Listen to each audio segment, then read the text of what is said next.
Thank you so much, Wayne. I really enjoyed the lyrics to both of your songs this morning. So here is my garden reflection.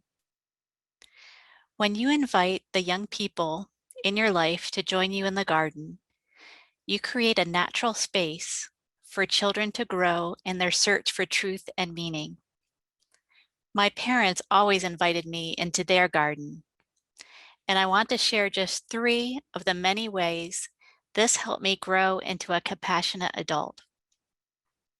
Through watching my parents' garden, I learned the power of nurturing, the critical interdependence of living things, even the creatures that scare us, and the restorative energy of gardens that soothes the soul.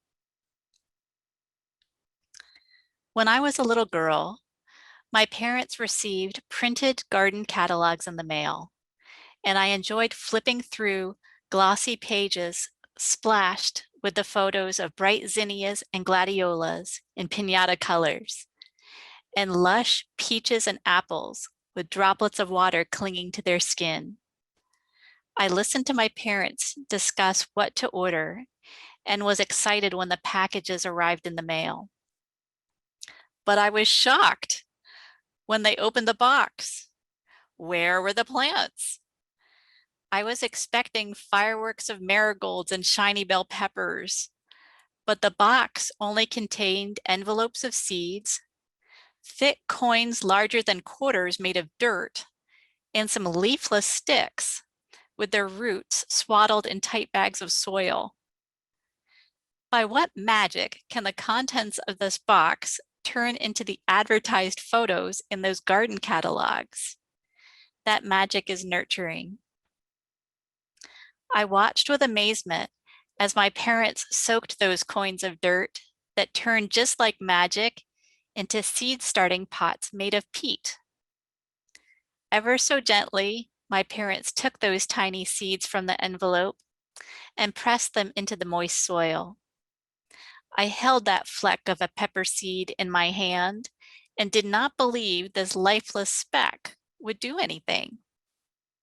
Each day we watched, and my parents carefully monitored the sunlight and touched their finger to the soil to feel the moistness. I saw them caring for these seed babies, just like they checked on me, my brother, and our cats to make sure we had plenty of food, water, light, and love. And that nurturing created magic. Within days, there were green shoots pushing from the seeds. Each morning, I woke up and peered into the seed trays.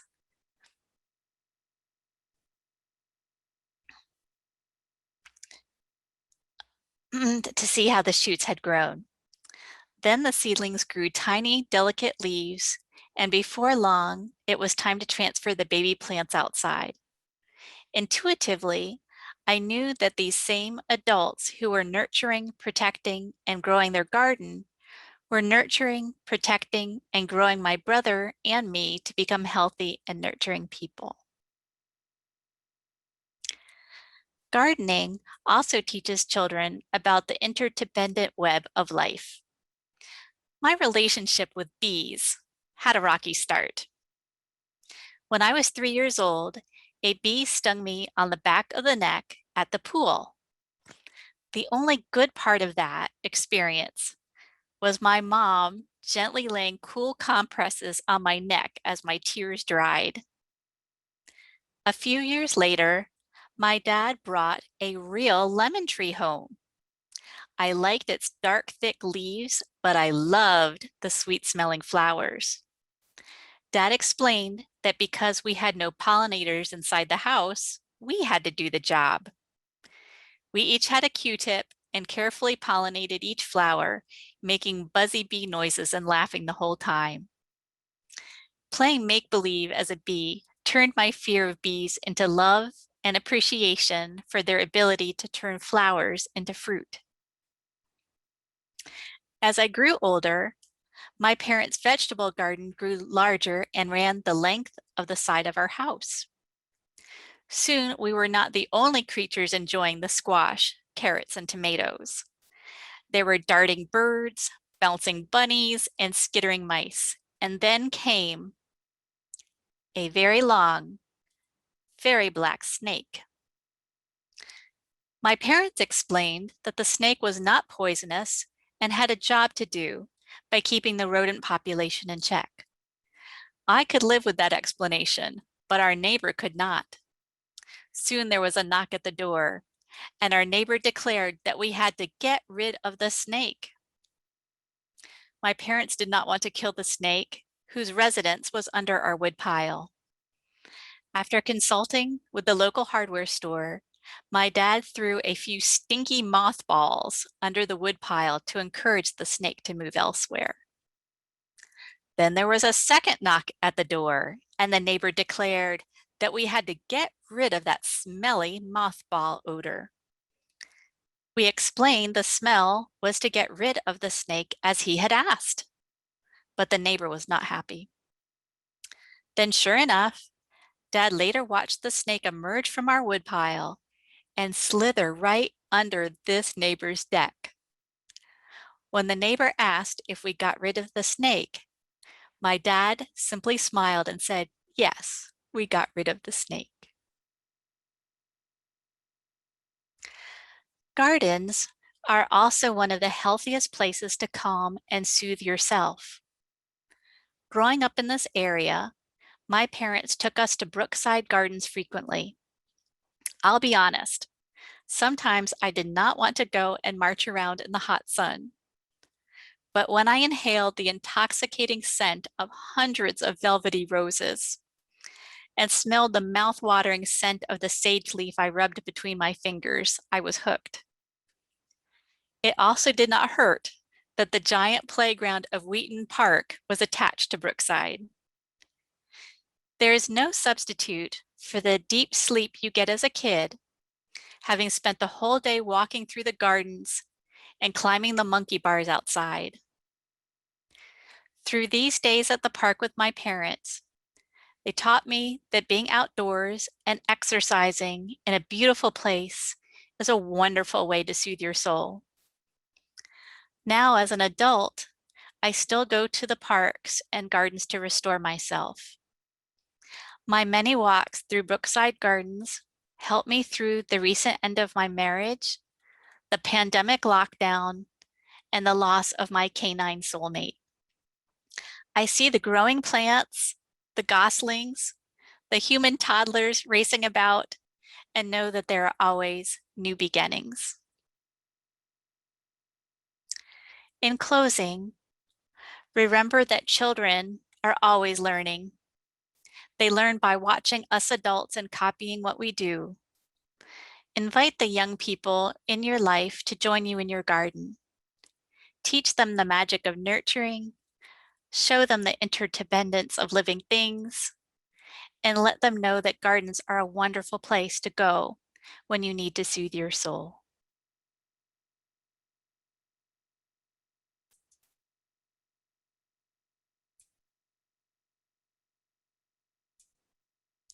And now I'm going to share our morning's reading.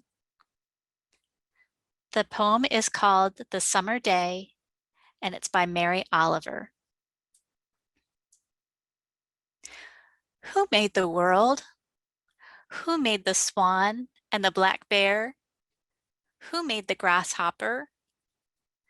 This grasshopper, I mean, the one who has flung herself out of the grass, the one who is eating sugar out of my hand, who is moving her jaws back and forth instead of up and down, who is gazing around with her enormous and complicated eyes. Now she lifts her pale forearms and thoroughly washes her face. Now she snaps her wings open and floats away. I don't know exactly what a prayer is.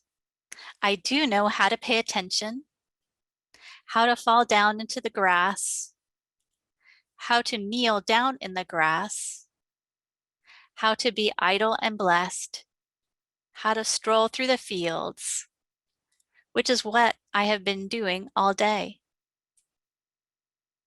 Tell me, what else should I have done? Doesn't everything die at last and too soon?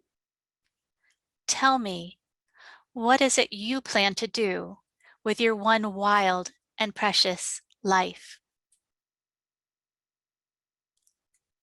And now I invite Wayne back to offer our second reflection this morning.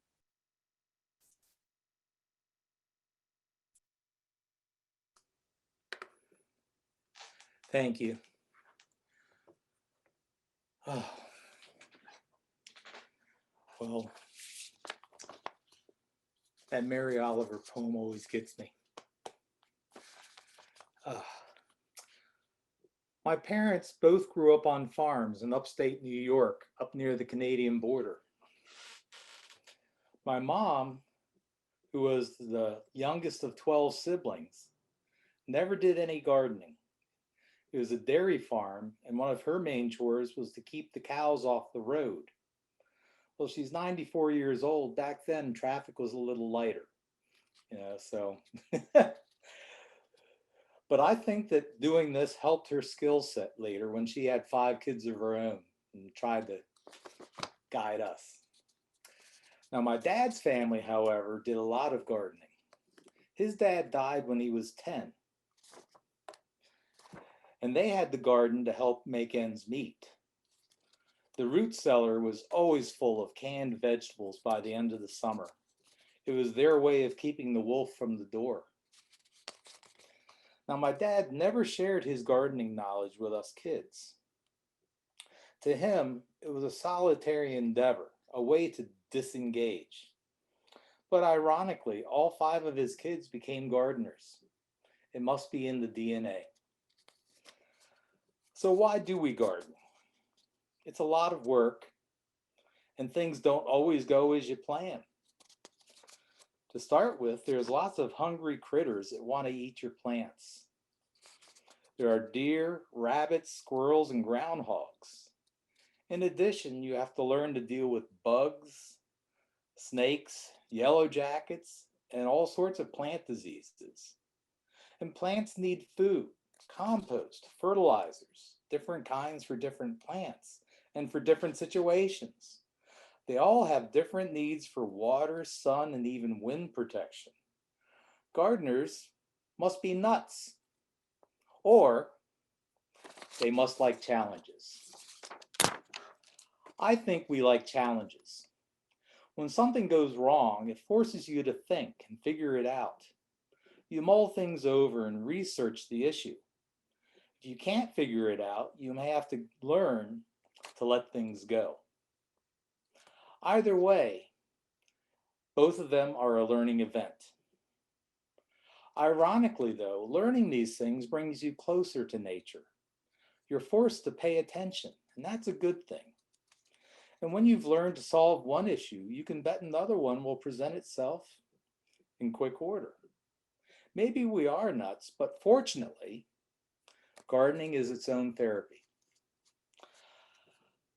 6 years ago, when I turned 60, I took advantage of a county benefit that allows senior citizens to take classes at Montgomery College, tuition free. Free stuff, one of my favorite things. I took all of the horticulture classes I could. I learned about plant identification, plant life science, pruning, propagation, even grafting. I was in heaven. It was fun. But nothing replaces personal experience and observation. If a plant isn't happy with its location or how it's treated, it won't grow and it might even die. It can be frustrating.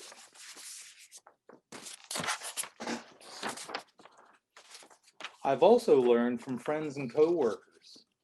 Back when I first started working for an HVAC company, I was a helper to this nice older gentleman.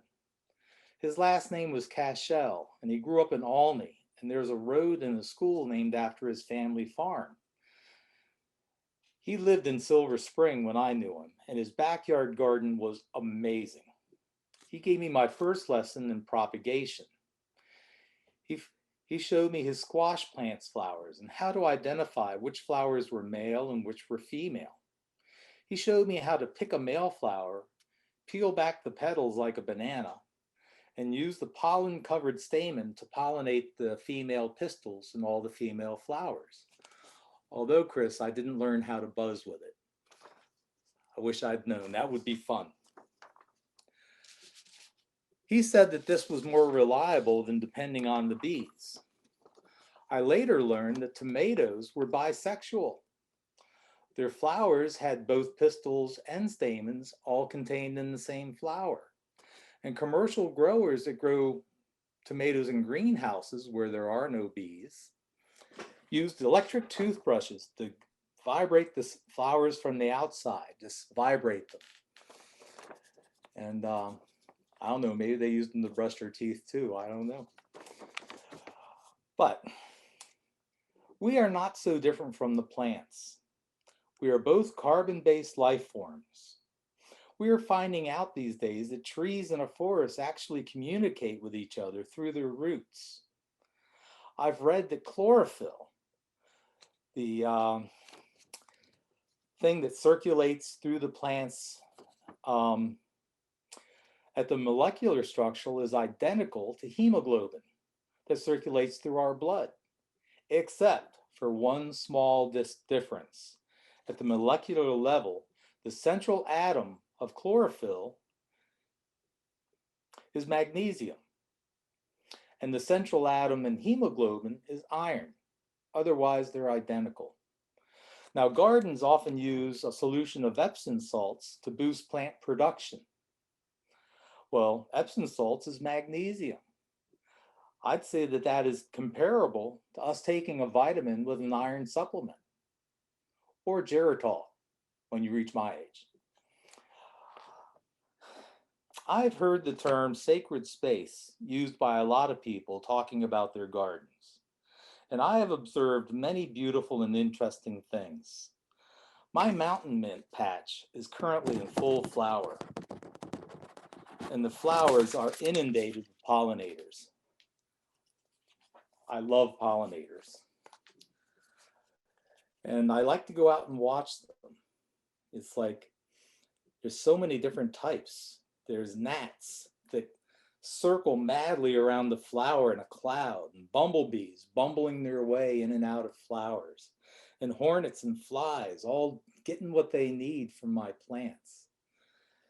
And when I do watch them, I'm reminded of us running to the store, taking the kids to soccer, commuting back and forth to work. We're busy little bees too. And in that way, I think our garden is like a mirror, because it shows us ourselves and how we all strive to exist. And when I see myself in that big picture, I gain perspective. And sometimes it brings me peace. And that's why I garden. Thank you.